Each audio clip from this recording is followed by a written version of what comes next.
자, 여러분 만나서 반갑습니다. 자, 뭐 할 거냐? 자산 관리와 금융 생활 설계입니다. 자, 이번 파트는 이제 여러분들이 살아가면서 이제 도움이 될 파트입니다. 어렵다기보다는, 그리고 이미 전문가인 사람도 있어. 나보다 훨씬 이 파트에 대해서 이해도가 높으실 분들도 많을 거예요. 왜? 주식이란 게 있거든요. 이게 주식 다들 하잖아. 근데 고등학생인데 주식하는 사람들 많더라. 그럼 나보다 전문가겠지, 이런 파트에 대해서. 그리고 이게 여러분들이 살아가면서 나중에 재테크라는 걸 하게 될 거예요. 그럼 아마 또 이 중에서 여러분들이 재테크를 한번 시도해보지 않을까. 자, 일단 핵심 개념입니다. 예금, 주식, 채권, 안정성, 수익성, 유동성, 금융생활 설계 다 돈과 관련되어 있습니다. 이거는. 자, 금융 자산 관리와 금융생활 설계예요. 이제 금융 자산의 종류입니다. 자, 크게 세 가지로 나눠졌죠. 예금, 주식, 채권.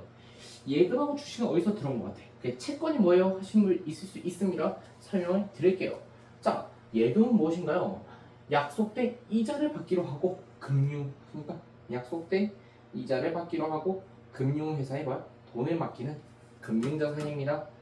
자, 설명 이제 종류 있습니다. 저축성 예금으로 이제 정기예금과 정기적금이 있고요. 그 다음에 요구불 예금이 있습니다. 자, 요구불 예금은 무엇이냐? 입출금이 자유로운 예금. 보통 예금이 그렇다. 특징은 뭐야? 안정성은 높으나 수익성이 낮다. 안정성 높으나 수익성 낮아. 이게 예금에 대해서 좀 쉽게 설명하자면, 흔하게 이제 보통 예금이 약간 흔한 예시인데, 예를 들어 은행에 이제 돈을 넣어요. 한 10만 원을 넣어. 10만 원을 넣으면은 1년 뒤에 이자가 10% 그럼 10% 붙어서 1년 뒤에는 11만 원을 받게 되는 거지. 그냥 쓸게요.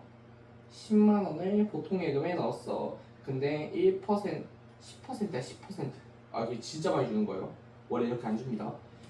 10%야. 금리가. 그러면 1년 뒤에 얼마 간다고? 11만 원이 돼 있어. 이렇게. 이게 바로 예금입니다. 근데 저축성 예금과 이게 요구불 예금이 있다 했죠? 뭔 차이냐면, 이게 뭐냐면, 얘는 좀 더 이자율이 높아요. 예를 들면 이 친구의 이자율이 1년당 한 달에 1%씩 재산에 불려서 준다고 치면은, 얘는 한 달에 3%씩. 왜냐면 요금을 예금은 뭐예요? 입출금이 자유로워요. 내가 돈을 넣었다 뺐다 할 수 있는데, 저축성 예금 중에 특히 정기적금이 적금이 이자율이 가장 높은데, 그 이유가 뭐냐면 돈을 못 빼요.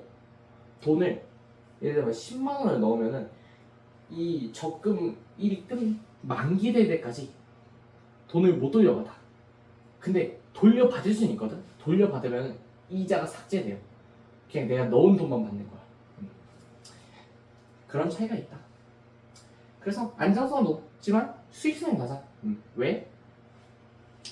돈을 그냥 맡기는 거잖아. 그래서 그냥 안정된 수익은 보장하나, 대신 수익 자체는 낮다. 주식 봅시다. 자, 이제 예금보다 이제 좀 수익들이 높은 게 나오기 시작해요. 주식회사가 경영자금 확보를 위해 투자자의 지분을 표시하여 발행하는 증서다. 그쵸? 옛날에는 주식이 뭐였어요? 요즘은 막 인터넷으로 주식 거래하고 하는데, 옛날엔 종이였어요. 종이. 주식이 종이로. 현금처럼. 특징은 뭡니까? 주식시장의 상황에 따라 주식가격 변동. 그러니까 막 오르락 내리락 하죠. 요즘 뭐 하이닉스가 10만 원이었어. 1년 전에 거의 10만 원대였는데, 뭐 지금 뭐 300만 원까지 올랐잖아. 그러다 지금 다시 또 떨어져서 150인가 지금? 한 그쯤 할 거예요. 이렇게 또 떨어졌는데, 그런 만큼 주식 가격은 변동이 가능하다. 주식 매매에 따른 시세 차익 및 배당 수익 기대하는. 배당 수익이 그냥 시세 차익은 뭐야? 올랐을 때 팔면은 이 차익으로 버는 거죠. 근데 배당 수익은 뭐냐면요, 봐봐, 경영을 통해 얻은 수익 가운데 일부를 지분에 따라 주주들에게 나눠주고. 예를 들어서 내가 삼성 S사 주식을 하나 가지고 있어. 근데 이 주식회사가 좀 돈을 잘 벌어갖고 이제 주주들에게 배당금을 줘. 뭐 한 주당 그 얼마씩을 줘. 예를 들어 내가 S사 주식을 하나 갖고 있으면 한 두 주 갖고 있는데 한 주당 2,000원씩 준대. 그러면 두 주 갖고 있으니까 4,000원 받는 거죠. 이거로 배당입니다. 배당 수익. 수익성도 높습니다. 대신 안정성이 낮아요. 왜? 내가 말했지. 하이닉스가 작년에 10만 원이었어. 근데 올해 300까지 갔다가 다시 150까지 내려갔어. 이거 뭡니까? 이때 샀다가 이때 판 사람들은 수익성 겁나 높게 팔았죠? 근데 이때 샀다가 이때 판 사람들은 뭐야? 손해를 본 거죠? 안정성이 낮다고. 수익성은 높을 수 있어도. 자, 세 번째 마지막 채권입니다. 채권은 뭐야? 정부나 기업 등이 뭐야? 미래에 일정한 이자를 지급할 것을 뭐야? 약속한다.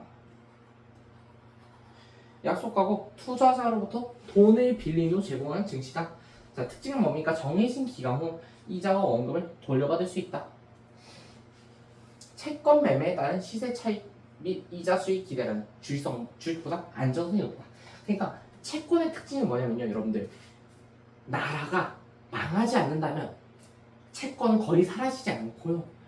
그 다음에 채권은 주식보다 안정성이 높다고 하는데 좀 많이 높아요, 주식보다는. 그리고 채권이. 왜냐하면 국가가 망하지 않는 한 솔직히 채권이 문제가 생길 일은 크게 많지 않습니다. 그래서 그런 거고요. 여기 정기예금과 정기적금도 있네요. 네. 제가 다 설명했던 거죠. 자, 수익성과 안정성의 상충관계입니다. 이것부터 볼게요. 그냥 자산관리 기본 원칙. 자, 안정성, 수익성, 유동성 세 가지로 나누는데 안정성은 무엇입니까? 투자한 금융자산의 뭐야? 가치가 보호될 수 있는 정도. 내가 투자한 금융자산의 가치가 보호될 수 있는 정도로 말하고, 특징은 무엇입니까? 안정성이 뭐야? 높을수록 수익성은 낮아집니다. 자, 그리고 수익성은 무엇입니까? 금융자산의 가격 상승이나 이자 수익을 기대할 수 있는 정도가 바로 수익성이고요. 특징은 뭡니까? 수익성이 높을수록 안정성이 낮아진다. 그렇죠. 우리 배웠죠. 안정성이 높은 거 뭐야? 예금이었지. 대신 예금은 수익성이 낮았어. 근데 수익성이 높을수록 안정성이 낮아진다는 거 뭐였습니까? 주식은 수익성이 높았죠. 근데 안정성은 낮았어요. 채권은 이거의 한 중간 정도야. 안정성은 중간 정도고 수익성도 약간 중간 정도. 주식보다 낫다, 수익성. 그래서 여기 EX 표시주자, EX 예금, EX 주식 이렇게 표시해 주시면 되겠습니다. 자, 유동성입니다. 보유하고 있는 자산을 쉽게 현금으로 전환할 수 있는 제도야. 자, 특징은 뭡니까? 유동성이 낮을 경우 현금으로의 전환이 어렵다. 그렇죠. 그렇죠. 내가 보유하고 있는 자산 쉽게 현금으로 주식 현금 전환 굉장히 간단하고요. 비트코인 이런 게 조금 어려운 걸로 알고 있어요. 현금화 같은 게, 가상화폐 같은 거. 그거를 유동성이고 황금성이라도 부른다. 똑같은 말로. 자, 수익성과 안정성의 상충관계입니다. 그렇습니다. 자, 안정성이 여기 이게 안정성, X축이 안정성, Y축이 수익성인데 X축이 증가하면 증가할수록 수익성은 떨어집니다. 근데 Y축이 증가하면 증가할수록 안정성은 낮아진다고요. 그러니까 뭐야? 수익성이 높으면 안정성이 낮아지고 안정성이 높으면 수익성이 낮아진다. 이렇게 보시면 될 것 같습니다. 아까 예시 들었죠? 주식과 같은 높은 수익. 안정성 낮다. 다 했던 거예요. 어렵지 않습니다. 자, 나의 미래를 위한 금융 설계. 이제 금융 설계, 생활 설계, 재무 설계의 필요성입니다. 자, 제한된 소득. 그러니까 나한테 이제 나중에 사회 나가서 이제 돈을 벌면은 나의 소득은 무한정, 무제한이지가 않아요. 그러니까 제한된 소득, 내가 받는 월급 이런 것들을 활용하여 현재의 생활이 유지하고 안정적인 미래의 설계하는 데 도움을 준다. 그쵸? 야, 그러니까 너무 막 위험한 투자 막 이런 거 많이 하지 말고 좀 안정성 있게, 안정적인 미래 설계하자. 그러니까 뭐 미래를 위해서 하는 거죠, 재무 설계는. 자, 그리고 금융 생활 설계입니다. 이것도 재무 설계 과정입니다. 자, 재무 목표를 설정합니다. 예를 들어 나는 10억을 벌 거야. 그럼 10억이 바로 재무 목표가 되겠죠? 재무 상태입니다. 나는 지금 한 3천만 원 정도 있네. 오케이. 재무 상태죠. 현재 내가 가지고 있는 돈에. 그리고 뭐 월세 집이 있는데 보증금이 있어 또. 이 정도. 보증금이 한 1,000만 원 있어. 그리고 재무 계획 수립. 이제 내가 이 3천만 원 중에서 예를 들어 1,500만 원을 사업에 투자할 거야. 카페 같은 거 차례 창업할 거야. 지원을 받아서 정부에. 그리고 나는 이걸로 돈을 많이 벌어서 프랜차이즈를 내서 10억을 벌어야지. 그쵸? 계획을 수립하고 계획을 수립했잖아. 그리고 이제 창업을 시작하는 거야. 재무계획 실행. 그리고 평가 및 수정. 창업을 했더니 예상대로 그렇게 쉽지가 않아. 그러니까 너무 일이 바쁘고 사람들이 너무 많이 와서 자리가 꽉 차네? 그럼 확장을 하고 아르바이트생을 고용해야겠다. 이거로 평가 및 수정의 계획에 속하게 되죠. 그러니까 제가 예시로 어떤 한 사람의 재무 상태를 보고 그 다음에 카페 창업해서 프랜차이즈 내겠다. 나는 계획을 지금 좀 설명을 드렸잖아요. 이게 바로 뭡니까? 재무 설계의 과정입니다.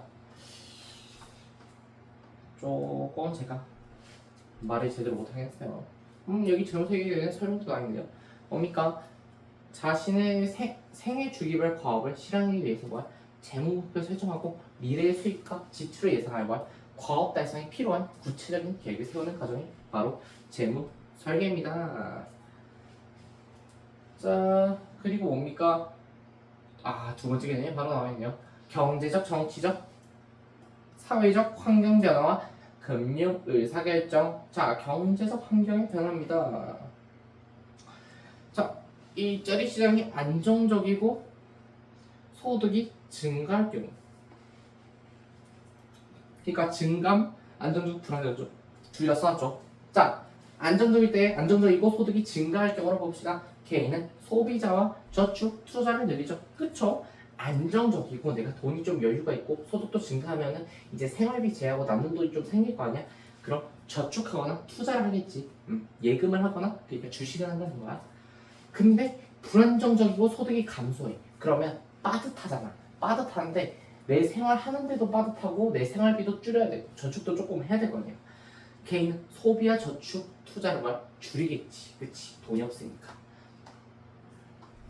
자, 정부가 세율을 인하하거나 중앙은행이 기준금리를 인하할 경우. 그러니까 인상할 경우에는 뭐냐? 개인이 소비와 투자를 줄이죠. 그쵸? 세금 더 많이 내야 되고 뭐 금리도 인상돼서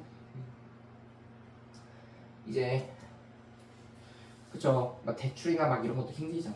그러니까 개인은 소비와 투자를 줄인다. 근데 정부가 세율을 인하하거나 기준금리를 인하할 경우 개인은 소비와 투자를 늘린다고. 왜? 세금 내 것도 줄어들었고 그 다음에 금리도 인하됐으니까 투자도 안정적으로 대출을 와서 할 수 있겠죠. 자, 여기 나오네요. 중앙은행의 기준금리 조절을 통한 경기 대응. 경기가 만약에 과열되잖아? 그럼 중앙은행은 이에 대응하기 위해서 경기 과열, 기준금리를 인상한다. 자, 이는 가계의 소비와 기업의 투자를 줄여서 경기가 안정되는데 도움을 준다고.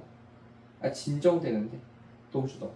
반면에 경기가 침체될 경우 기준금리 인하해서 투자를 늘려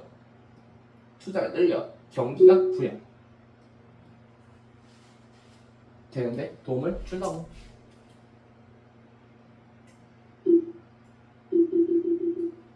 이거 AI가 자꾸 반응해서 꺼졌어요. 그러니까 자꾸 저번에 수업할 때도 새벽인데 막 반응하더라고. 그러니까 자, 정치적, 사회적 환경의 변화입니다. 자, 전쟁 테러 등으로 국내외의 정치 상황이 불안정할 경우, 그치, 굉장히 심각한 정치적 사태죠. 이건 안정성이 높은 금융자산에 대한 선호가 높아진다. 그러니까 전쟁이 일어나면 만약에 우리나라에서 일어나서는 안 되겠지만 만약에 우리나라에서 전쟁이 일어나. 그럼 뭐야? 우리나라의 원화는 똥값이 될 거예요. 그럼 뭐가 안정성이 높은 금융자산이 뭐냐? 바로 금입니다. 금. 금은 전 세계 통용되는 안정적인 자산이에요. 그렇죠? 요즘 막 전쟁 이런 거 일어나면서 금값 막 오르고 금값이 완전 막 그러고 했죠. 자, 환경에 대한 관심 증대로 친환경 제품에 대한 수요가 증가할 경우입니다. 자, 관련 기업의 실적이 좋아질 것으로 예상하여 해당 기업에 대한 투자가 늘어난다. 그렇죠? 이건 사회적이죠. 약간 정치적이었고. 그러니까 환경에 대한 관심이 증가했어 이제 환경 문제가 심각할 점에서. 그러니까 친환경 제품에 대한 수요가 증가하면서 그 친환경 관련 기업들이 이제 받는 투자가 늘어난다. 자, 이제 봤으니까 자료 탐구 시간입니다. 자, 예금자 보호제도 봅시다. 자, 파산한 A은행이 예금자에게 지급할 원금과 이자가 1억 원일 때, 자, 그러니까 내가 1억 원에 내가 한 8천만 원을 예금을 했어. 근데 이 은행이 이자까지 붙여서 1억 원을 돌려줘야 되는데 나한테 이 은행이 어떻게 파산해버린 거야. 펑 하고. 그럼 나에게 1억을 줄 사람이 없어져 버렸네. 근데 걱정하지 마세요. 예금보험공사에서 5천만 원을 보호해드립니다. 그러니까 물론 손해는 있지만 완전히 막 펑 그 돈을 사라지게 냅두지 않는다고. 어디? 보험 느낌으로 국가에서 예금보험공사에서 5천만 원을 예금자에게 지급한다고. 자, 파산한 뭡니까? AB은행. 이번엔 은행 두 개야. 예금자에게 지급할 이제 원금과 이자가 5천만 원씩이거든요. 5천만 원씩일 때 뭡니까? 총 1억 원이 보호됩니다. 뭔 소리야? 아까 1억 원 돌려줘야 되는데 5천만 원이면 여기도 총 1억 원이니까 5천만 원만 돌려줘야 되는 거 아닌가요? 아닙니다. A은행에 5천만 원을 받아야 되고 B은행 각각의 은행이 5천만 원을 받아야 할 때는 5천만 원씩 보호가 되니까 총 1억 원이 보호가 된다고. 그러니까 딱 5천만 원씩이었으니까 이 예금자가 본 손해는 하나도 없는 거죠. 이때 손해를 받고. 그러니까 여기서 정리하면은 예금자 보호제도요. 금융기관이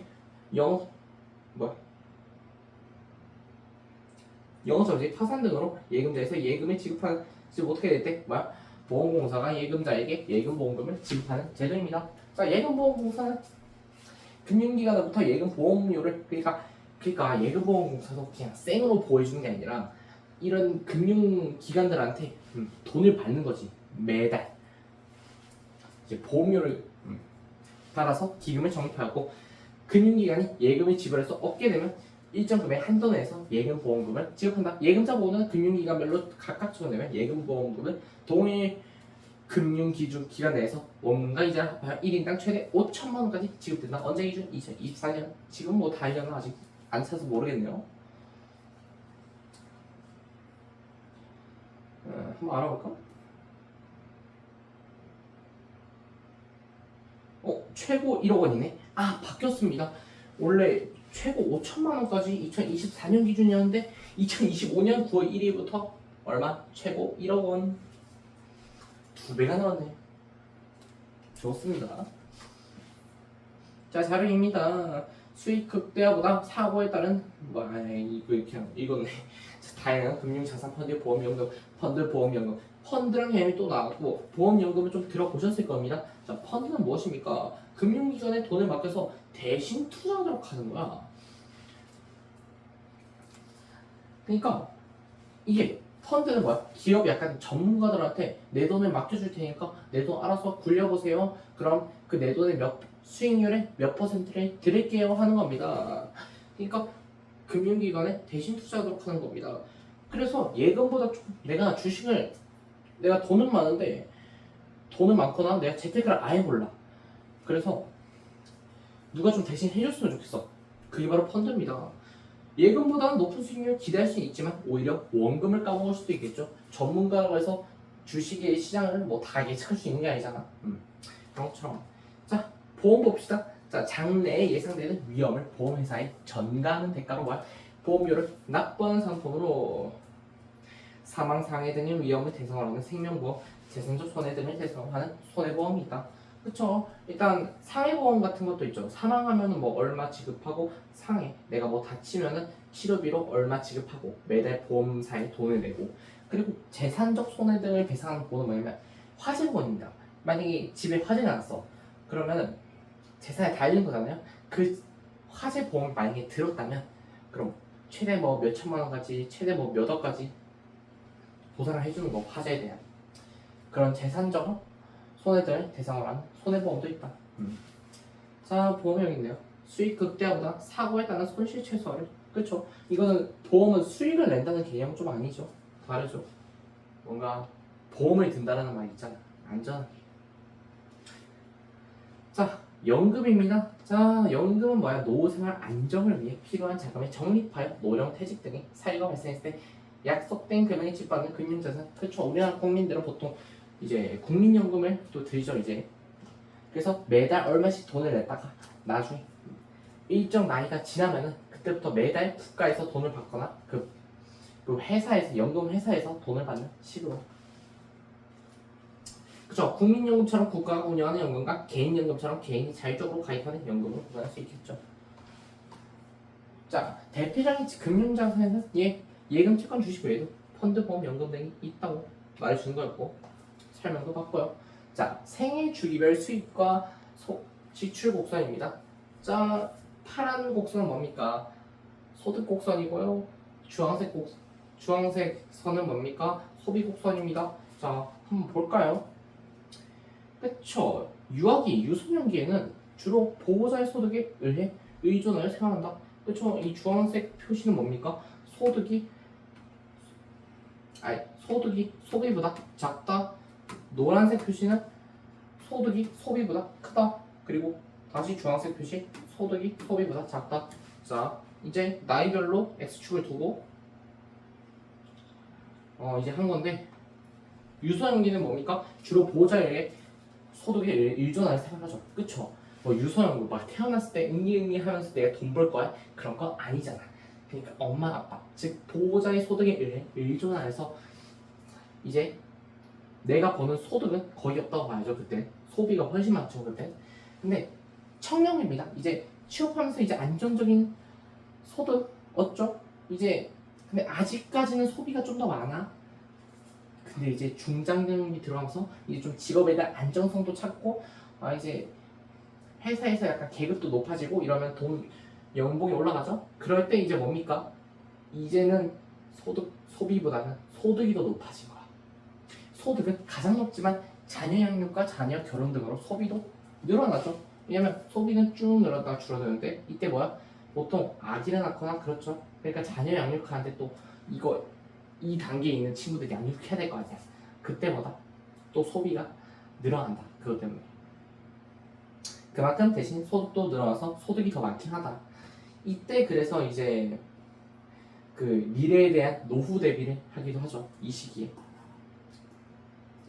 노후 대비하는 게 좀 포인트가 되겠죠. 자, 그 다음에 노년기입니다. 자, 은퇴로 소득이 줄어듭니다. 자, 소득이 아예 없지 않았다가 이제 슬슬 줄어드는 시기야. 그래서 다시 소득이 소비보다 작아져. 그래서 뭐야? 건강 유지 비용 등은 이제 미래 중장년기 때 준비해 두는 게 좋겠죠. 뭐 다 하는 소리가 똑같기 때문에 여기까지는 볼 필요 없을 것 같습니다. 제가 설명했던 것만 알아두시면 될 것 같고요. 자, 이제 개념 봤으니 개념식 문제 한번 풀어봐야겠죠. 자, 채권과 주식 모두 시세 차익을 기대할 수 있다. 그렇습니다. 둘 다 안정성은 예금보다 낫죠. 둘 다. 안정성은 현금이 필요할 때 그 자산을 쉽게 현금화할 수 있는 정도로 만다. 그렇지 않습니다. 안정성은 그게 아니죠. 유동성입니다. 현금화. 자, 일반적으로 수익이 높은 금융자산일수록 안정성이 낮다? 맞습니다. 그 저희 그래프 봤었죠? 이거 수익이 높으면 안정성이 낮다. 자, 다음으로 예금은 주식에 비해 유동성이 낮죠? 그렇죠. 예금은 뭐 유동성이 뭐 별로 없잖아. 네? 아니지. 유동성은 뭡니까? 현금으로 전환할 수 있죠. 예금 현금으로 전환하기가 쉽습니다. 야, 주식은 예금 채권에 비해 수익성이 높은 거 맞죠? 대신 제일 위험합니다. 자, 소득이 감소할 경우에는 이 개인은 이에 따라 소비를 늘려야겠어? 아니, 줄이는 경우에. 그치. 소득이 감소하면 아껴야죠. 줄여야죠. 자, 정부가 세율 인상할 경우는 뭡니까? 개인은 이에 따라 금융 상품에 대한 말 투자를 늘리겠어? 줄이겠어? 세율을 인상했는데 줄이겠죠. 금리 인상할 경우 뭡니까? 금리를 인상할 경우 소비를 늘리겠습니까? 줄이겠습니까? 금리를 인상했잖아. 그럼 줄이겠지. 자, 지분에 따라 나눠주는 건 뭡니까? 배당입니다. 아까 배당금에 대해서 얘기했죠. 자, 일정 기간 동안 일정히 피는 금융자산 예상되는 위험이잖아. 보험입니다. 보험. 자, 이거 뭡니까? 노후된 안정. 노후 안정 나오자마자 연금. 자, 예? 이거 뭐야? 생애 주기별 수익과 지출 곡선이야? 이은 것 같은데요? 예, 이렇게 쓸게요. 자, 보기에서 고르기입니다. 자, 금융기관의 자금이 예치하고 이자 받는 금융상품 무엇입니까? 바로 정기예금이죠. 배당 수익 기대할 수 있는 거 주식이었어요. 자, 정부나 기업의 자금 조달을 위해 돈을 빌린 후 제공하는 증서 바로 채권이었죠. 자, 개념 체크 한번 채점해 보겠습니다. 개념 체크는 제가 그렇게 중요하게 보진 않습니다. 우리 함께 이 개념을 봤다면 그거 본 거로 중요한 거기 때문에 OXO 맞습니다. 자, 뭐야? 줄이는 3 줄이는 맞습니다. 자, 배당보험연금 맞았고요. 생애 주기 곡선 뭐 그냥 맞다 해주세요. 맞았고요. 기흥 엔딩은 순서대로 맞습니다. 자, 이렇게 개념 체크 시간 끝났고요. 다음에는 기본 문제하고 1등급 도전 문제 한번 풀이해 보도록 하겠습니다. 근데 사실 제가 이미 이미 찍어놓고 안 올린 영상들이 있거든요. 한 번에 올리려고. 왜냐면 아직 이거 문제 풀이를 안 했거든요. 좀 틀렸었는데 여러분들은 듣고 오셨겠죠 아마도. 핵심 문제 뭐 2문제밖에 있어서 풀이 안 하니까. 자, 다음 시간에 뭐 할 거냐 미리 보자면 국제무역, 분업과 무역 할 거고요. 이것도 막 그렇게 어렵지 않습니다. 그러니까 원래 대단원이 하나 있고 중단원이 보통 3개 있었잖아요. 이번 3단원에는 중단원이 4개가 있는데 솔직히 4개가 있다고 보긴 어렵고 3개 있다고 봐도 되는데 그냥 좀 파트가 다르니까 좀 쪼개 놓은 겁니다. 대신 문제 수는 많아지는 게 좀 단점이긴 하죠. 아닙니다. 뭐 풀문제 많아지니까 좋을 수도 있겠죠. 그래서 대단 저항 문제, 수능 이용 문제 뭐 그렇게 많이 남지 않았습니다. 그러면 4단 들어가면 되겠네요. 자, 수고 많으셨습니다. 다음 영상에서 뵙겠습니다. 안녕.